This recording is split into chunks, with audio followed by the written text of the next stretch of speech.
Rex Heuermann's trial hasn't started yet, and his lawyers are in the arena fighting a very contentious motion. They want his 7 murder charges split into 5 separate trials. Let me be of service here on Serving Justice and break it all down. I'm criminal trial attorney Sara Azari, and I'll dig into what the defense is doing here and why, and I'll even read the tea leaves and tell you how I think this will all unfold. Oh, and I've got proof. Because here on Serving Justice, we're not just, we're not true crime fans or online sleuths.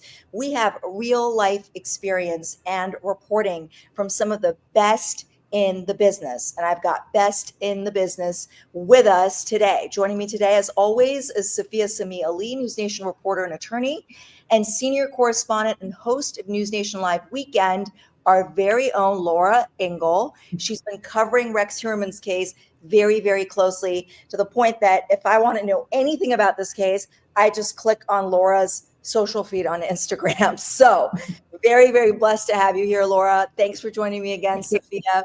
So Safia, this is the first time that here on Serving Justice, we're really talking about this case. And so for our viewers, can you give us sort of an overview of this case and what these charges are and what Heuermann is facing?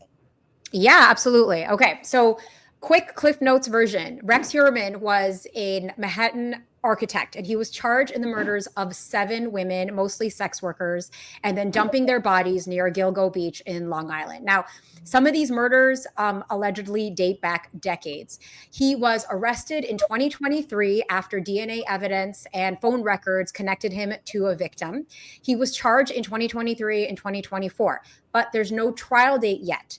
There's been a back and forth with pretrial motions. Like you said, Sarah, the defense attorneys want to split this case into 5 trials. They're also arguing the admissibility of that DNA evidence, that key DNA evidence, to be in the trial. There is a hearing on September 3rd, and we'll find out more once that happens. Yeah, so Laura, it's been over 2 years since Heuermann was first arrested. I remember that day clearly. And a lot has happened since, and you've been there. You've been, on Long Island a lot following this case.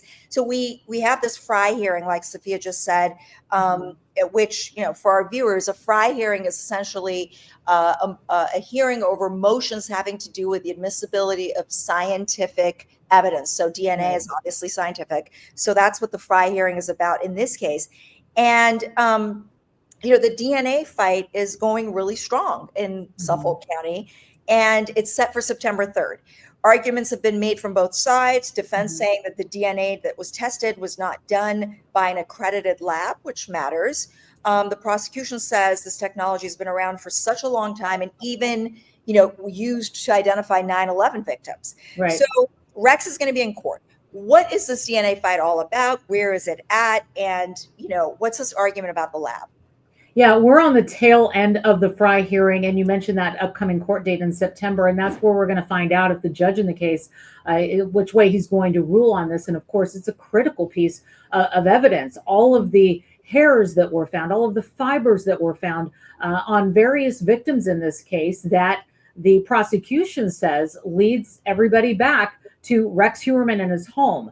Some of the hairs have been matched to him. Some have been matched to his wife and his adult daughter. They have not been charged with anything. It's just, it could be a transference kind of thing where there was a hair. And imagine the technology that's been used, all of that evidence that was so carefully guarded. You remember this case was cold for years and years and years, but then technology advanced and caught up with the evidence at hand, and they were able to make that match. So on September 3rd. Laura, I can't remember how far back we go with these victims. Like these torture murders occurred when?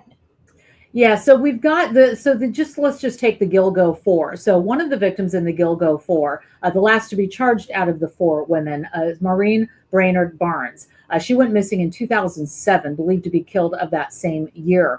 Some of the other victims: Sandra Castilla, 1993, Jessica Taylor, 2003, Valerie Mack, 2000, and then Melissa Bartholomew, 2009, Amber Costello, 2010, Megan Waterman, 2010. So this goes back, and there's varying degrees of evidence found on these victims and around these victims, or in the burlap that was found on these victims.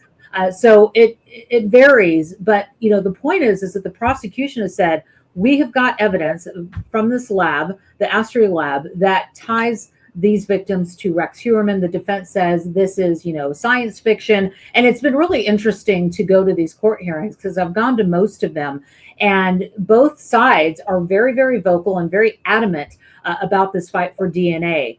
And, we've been talking about this. It of course is going to be critical if that evidence is going to be let in. But September 3rd is when we're going to find out what the judge thinks about what he has heard so far. Again, both sides. So it's been heard, but there's no ruling on it. That's right. We're gonna get the wrong. So, the DNA is so critical. I was just thinking today, like, what does the prosecution have without the DNA?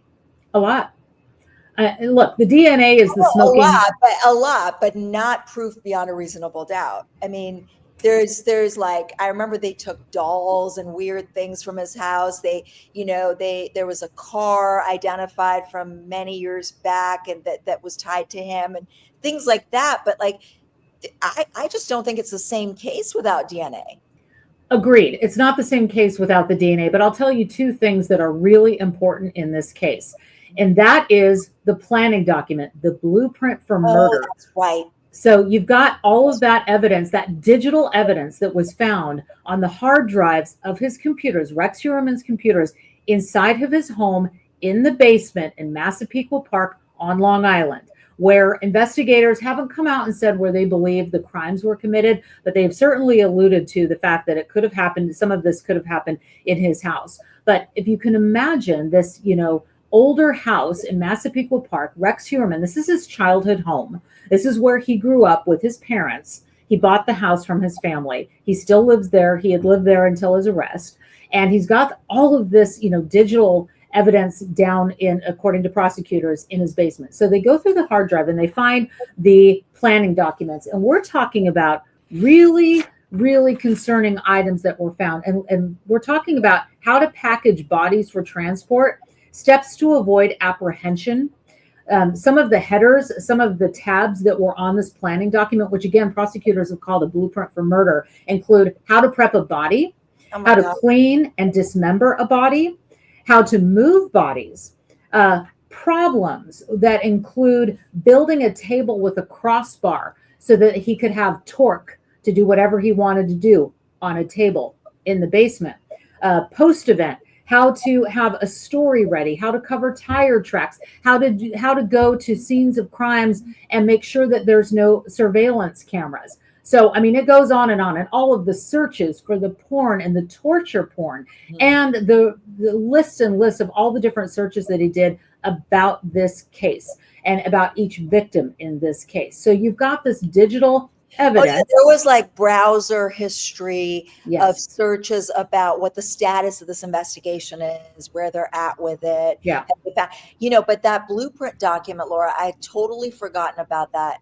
And it's like, I mean, the guy was an architect, right? That was his profession. And he was literally like designing his, serial killing. I mean, he had it down to note to self, get more sleep for more playtime. And when we read that in the bail document, we're like, how long, if it's true, if he is guilty of these crimes, the scary and deeply disturbing part, one of the many deeply disturbing parts, how long might he have kept these victims alive? How long did he possibly torture these victims when he had them? Before he killed them, before he bound them, before he dumped them. It sounds like that was part of his fetish. Like the torture was really a big part of, what he got out of this.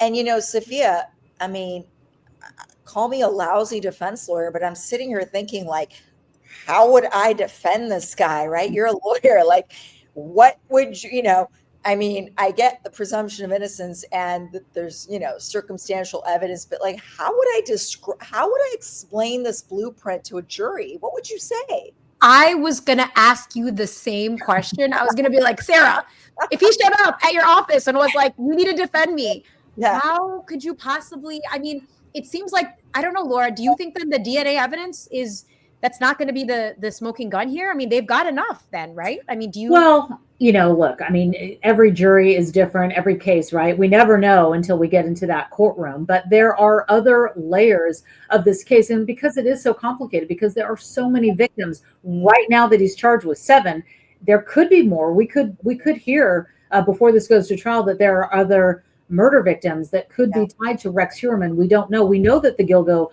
Beach Task Force is still investigating other cases right now, other cold cases that really have a lot of similarity to what we're seeing now. But let's also not forget the box. What is the box? It is the phone analytics that have gone into this investigation. And for so long, and remember, we're going back to 97, 1993.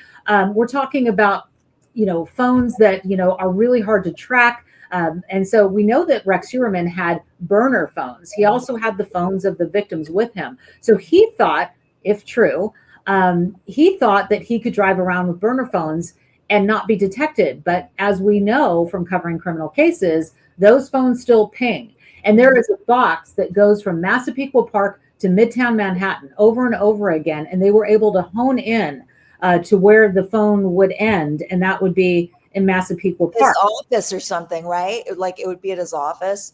Yep, and also his office, also at Penn Station, where he allegedly made threatening phone calls to some of the victims' family members with their own phones. So there's a lot of advanced digital evidence that has gone into this. The phone analytics. I actually had done a documentary about this case a couple of years ago, and I was taken into the Suffolk County phone analytics room where they are triangulating all of this. And they've been working on this for years. The technology has finally caught up with the evidence that they've always had. And they are just building it brick by brick with the phone analytics, with the computer evidence, with the digital evidence, and of course, with the DNA and his travel history. And of course, with the Chevy Avalanche that they were able to get, which was the linchpin in this case. Yeah. And I mean, look, I think pretty soon there's going to be no such thing as a cold case. It's very difficult to get away with crime.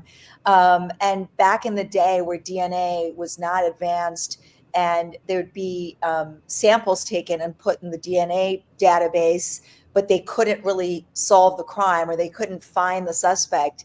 Years later, as DNA advanced, they had the samples and they were able to go back and trace it to the suspect. So it's like, at this point now we've got advances in, phone technology, cell tower pinging, and all of this stuff. It's, I was just thinking like, this is obviously he did these things allegedly years ago, but, I don't think there's going to be a lot of Rex Heuermanns in the future because nowadays we're in a different forensic space. And so there's another motion set for, well, this is the motion that's actually set for September 3rd. And then you said the ruling on the Fry motion would come in on that day as well, which is this crazy defense motion to sever the 7 count, or is it 7 counts of 7 charges on one indictment.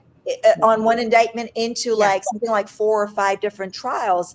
And so the standard, on a severance motion is really, really about prejudice, right? So, if it's granted, it's because it's far more prejudicial to the defendant for a jury to hear evidence of all of these counts. Like I'm actually dealing with this right now in a very different case, but my client's charged with possession of automatic weapons and child porn. Random bullshit case. I'm telling you, not just because it's my case, it is bullshit what they've done.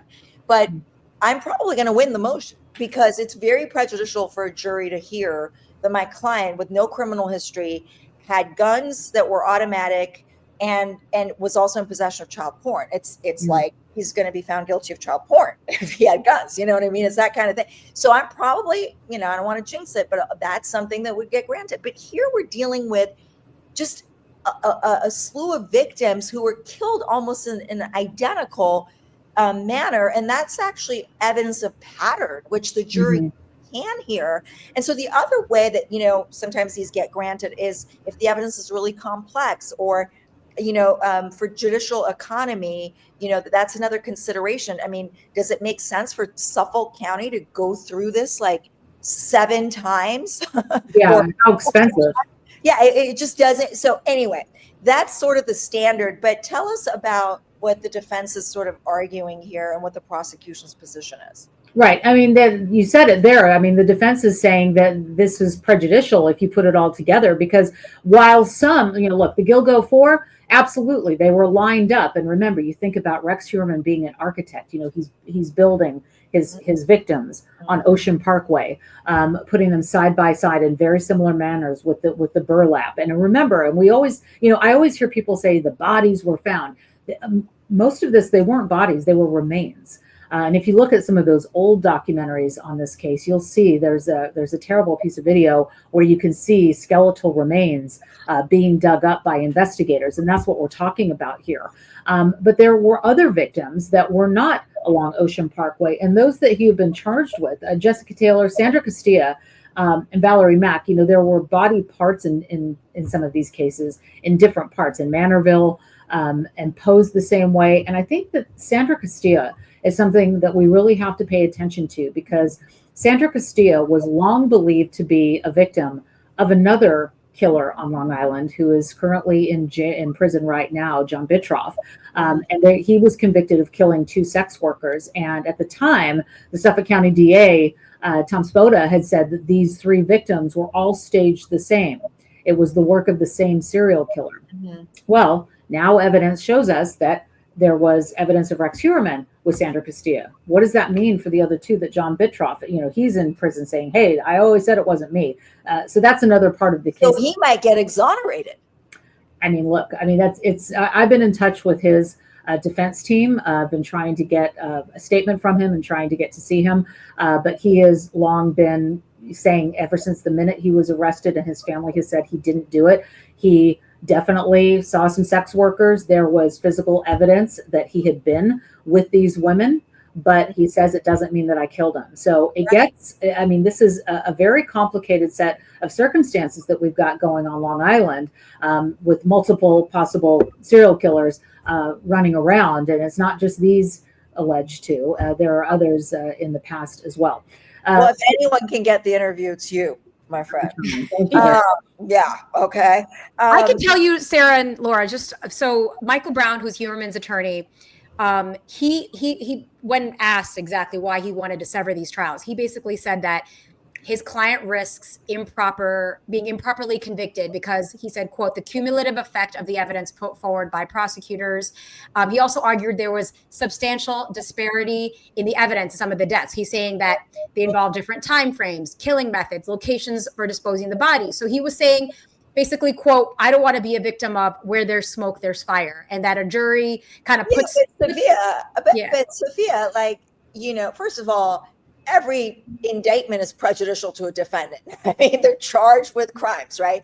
Secondly, finding like needles in the haystack, like little minutia that might be different in each killing, that it's got to be material. It's got to be like, one was poisoned, one, you know what I mean? Like something very different. And we don't have that here. They're actually very similar. So this is evidence of pattern that would be more prejudicial to the prosecution and their ability to prove his part in the murders than it is to the defense. I mean, I think with the defense, listen, I understand we have a job to do and we make every argument we can possibly, but I think they're grasping at straws here. I think it's like, tell me something that's different here. Like, I'm not seeing this unusual set of facts that are going to be prejudicial to him and that would merit a waste of resources for this county. This already wasted, no, I don't want to say wasted, but expended resources over so many years to do this investigation. This is not a inexpensive endeavor here, And right. So is a judge going to be like, oh yeah, sure, it's prejudicial, I'm going to give you 5 tries at this? Like, I don't say. Anyway, the anniversary of his arrest was just, about 10 days ago or a week, 2 weeks ago. Right, July. Who I said, you're a little hustler earlier. You went back to the scene of his arrest on Fifth Avenue and did a walkthrough of how investigators cornered him. I'm laughing because I watched this on your Instagram. So I'm envisioning you doing it. I didn't see this video, but anyway, you took, you went there on Fifth Avenue and sort of did a walkthrough of how investigators cornered him and took him into custody. Was this like when he threw out the pizza box? No, the pizza box had been thrown out in January of 2023. Okay. And then they went and they arrested him on July 13th of 2023. And so we're gonna show this video. We're gonna pause the discussion for a second and show the video. On that day, in the 7 o'clock hour, Rex Heuermann walks out of this building where he had his architectural firm. So he walks down the street, and we're going to do it together. And he's walking down. He's going to the train, presumably to go home. He's got his briefcase around his side, and he's got 3 guys behind him, 3 police agents undercover behind him. He passes this gift shop, and then he's got other agents coming this way. So he's basically surrounded, and he is taken into custody right around here, right by this newsstand, right where these newspapers are, right? So this is where they've got him. They've got him cornered, they've got him surrounded. They take him into custody for the murders of Amber Costello, Megan Waterman, and Melissa Bartholomew. All right, so now tell me about what happened here.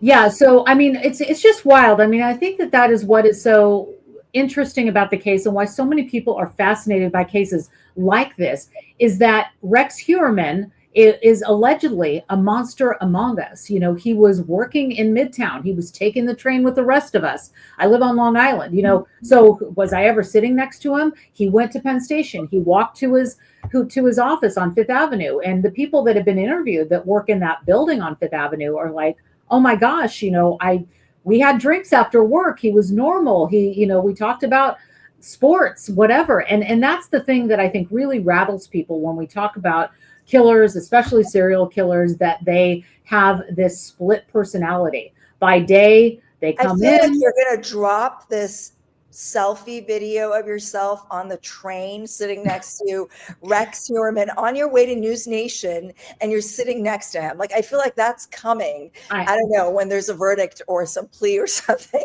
Listen, I am scrubbing my camera roll. But there was actually a woman who the New York Post got who did just that. And when he was arrested, she said, oh my gosh, that's the guy that sat next to me and gave me the creeps. And she has pictures of him and video, because she was kind of by herself, a petite woman, and he came and sat next to her, and she started to move her legs because she had her legs up on the other bench of the Long Island Railroad seat. And he said, oh, you don't have to move your pretty legs for me, or something like that. And she got really scared. I mean, I have been in the courtroom with Rex Heuermann. When you see this man walk in, he is so big that it takes 2 sets of handcuffs to get his hands behind his back.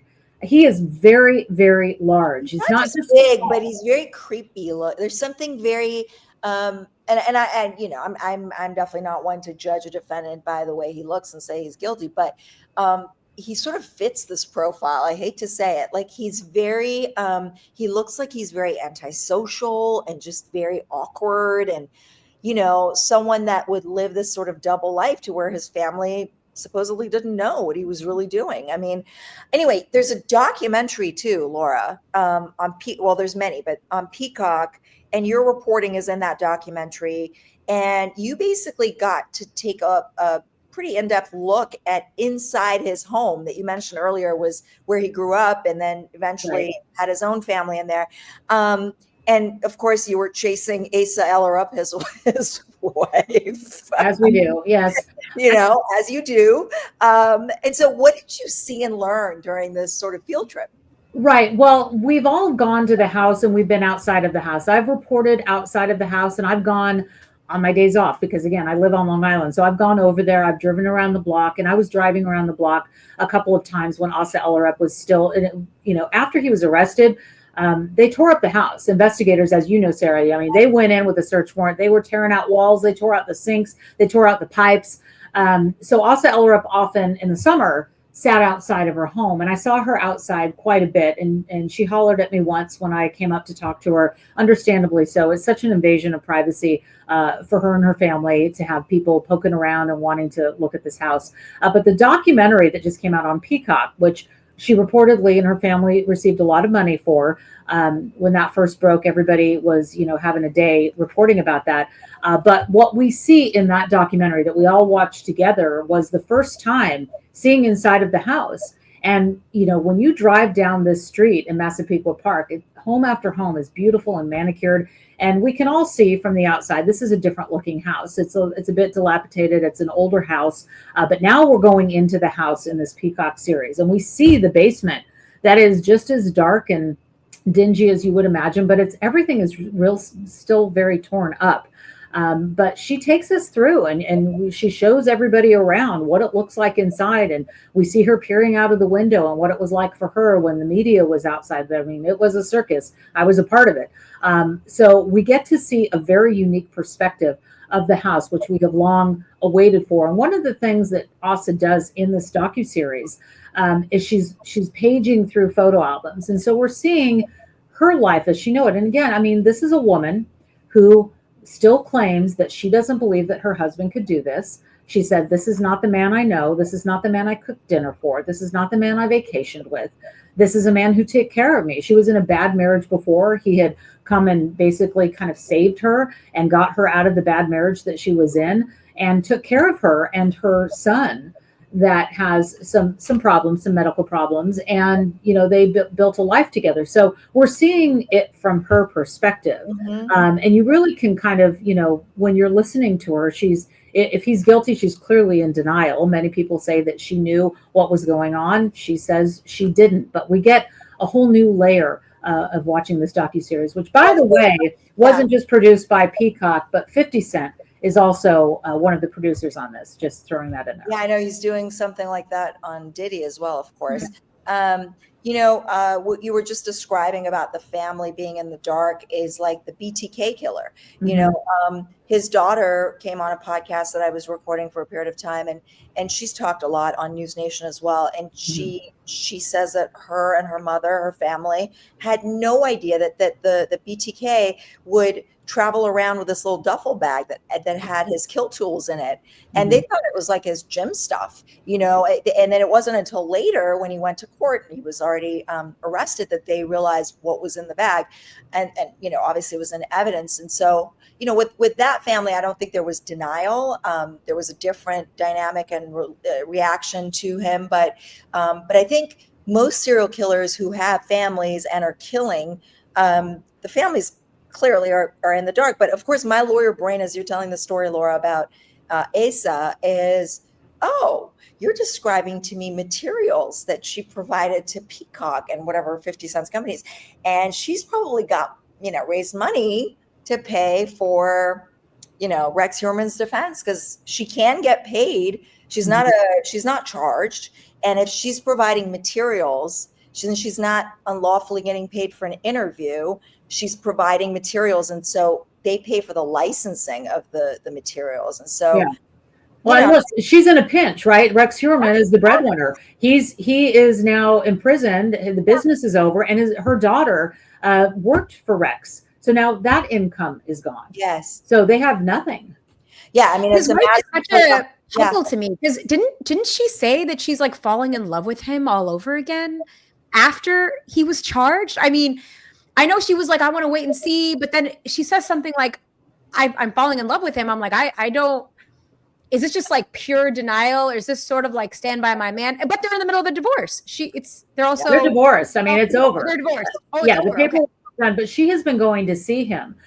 We have been tracking her through her attorney, Robert Macedonia, who's talked to us a lot about, just what she's going through. And he has confirmed that she has gone to see him several times. In the beginning, she was seeing him a lot. In the beginning, she was coming to every court appearance, and many people said, she's just coming because she wants to be in the documentary. And you can see it if you watch it. You'll see me along with the camera crew walking in trying to get a comment, but she and Robert Macedonia, her attorney, has said, look, she knows nothing. She's learning as we go, just like the rest of us. It's not like they brief her with all of the evidence and they tell her what. But I think the divorce is obviously asset protection strategy. Yes. I think that's I don't think it she divorced him because, oh my God, he's a serial killer. Clearly her conduct is contrary to that point of view. But But it's more to protect, whatever she's got left, for it not to be seized. But there are other, believe it or not, we've got 7 counts in this indictment, and there are other LISC victims that are unaccounted for. These are remains, like you said, Laura, or bodies that were discovered that they had been murdered, and there's obviously an investigation into these females on Long Island. But the question is, the $1 million question is Heuermann potentially guilty of the murder of additional victims beyond what's in his current indictment? And so, I think you've mentioned to us Asian Doe, Karen Vergata, a number of it. Can you go through these victims and tell us, like, what is the evidence that ties them to Heuermann?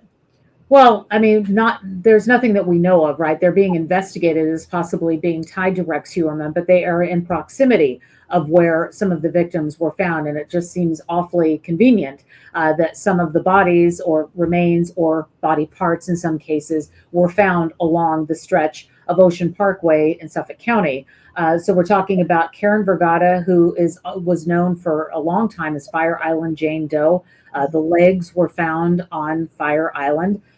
Peaches, she's since been identified as Tanya Jackson, and Peaches' toddler was also killed. So we had a baby that was killed, and she's been identified as Tatiana Dykes, and then Asian male Doe. So there was a man that was also found murdered and dressed in women's clothing, found along this stretch. So there are a lot of similarities with these 4, and then there are others. So the Gilgo Beach Task Force is also looking into a couple of other murders: Tanya Rush, Tina Foglia, and Carmen Vargas. Those are some other names that we're tracking. There's no evidence. It's just everything seems very familiar and very similar. But the ones that have long been suspected to be tied to Rex are Karen Vergata, Peaches, Tanya, toddler, Tatiana, and Asian male Doe. But there has been no evidence that we have been made aware of that does tie Rex. But there probably is, but there probably is, but it's not sufficient probable cause to make it public and,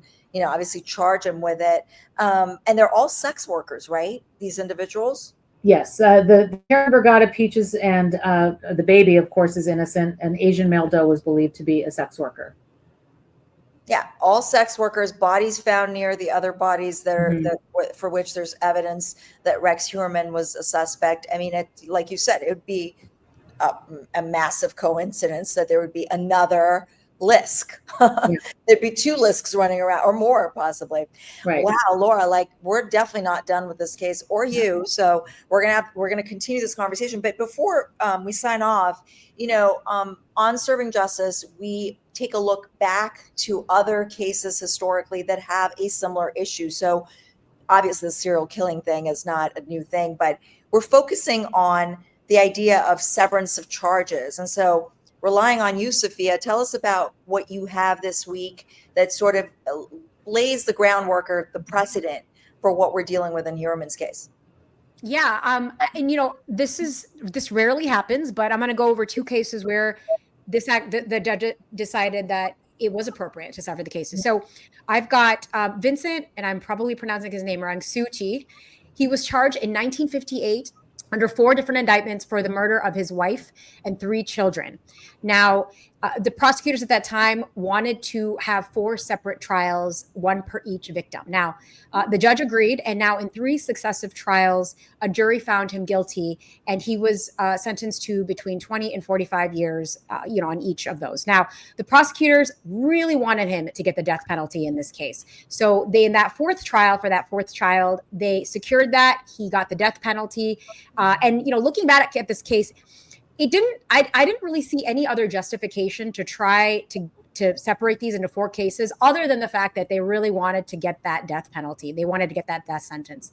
So this defendant appealed, saying his due process was violated since the evidence was brought up again and again. He also accused prosecutors of releasing news articles to taint the jury pool.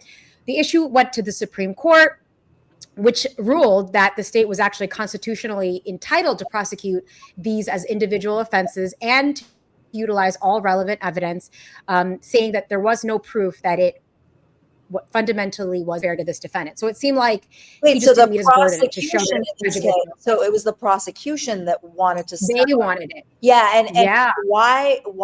I mean, why?